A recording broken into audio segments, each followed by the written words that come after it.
নমস্কার, আমি clinical dietician Surangana Rana. Dialysis হলে পেশেন্টদের ক্ষেত্রে কিন্তু ডায়েট মডিফিকেশন করা হয়।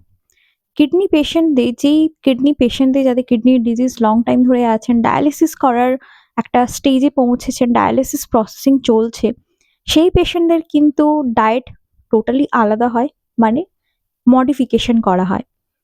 বাট এই কোয়েশ্চেনটা আমাকে একজন পেশেন্ট জিজ্ঞেস করছিলেন যে, "ম্যাম, ডায়ালিসিস পেশেন্টদের কেন হাই প্রোটিন প্রোভাইড করা হচ্ছে?" ডায়ালিসিস পেশেন্টদের ক্ষেত্রে কথা বলার আগে আমি প্রথমেই বলব যে কিডনি পেশেন্টদের ক্ষেত্রে আমরা কিন্তু মডারেট অ্যামাউন্টে প্রোটিন প্রোভাইড করে থাকি। এবার সেক্ষেত্রে দেখতে গেলে ডায়ালিসিস চলাকালীন পেশেন্টদের ক্ষেত্রে কিন্তু তখন সেই মডারেট অ্যামাউন্টটা থাকছে না, তখন কিন্তু হাই প্রোটিন আমরা ডায়েটের মধ্যে প্রোভাইড করছি। হাই প্রোটিনটা ইনক্লুড করার কারণ পেশেন্টদের ডায়ালিসিস চলাকালীন প্রচুর পরিমাণে ব্লাড লস হয়, সেল প্রচুর পরিমাণে ভাঙতে শুরু করে, আর অবশ্যই বডি কিন্তু অ্যানিমিক হতে শুরু করে। যাদের ডায়ালিসিস চলে অনেকের ক্ষেত্রে কিন্তু অ্যানিমিক দেখা যায়। হিমোগ্লোবিনের মাত্রা অনেকটা পরিমাণে কমতে থাকে। আর বডিতে সেল অবভিয়াসলি ভাঙতে শুরু করে, ব্রেকডাউন করতে স্টার্ট করে। তো সেক্ষেত্রে প্রোটিনটা কিন্তু ভীষণভাবে ইম্পর্টেন্ট।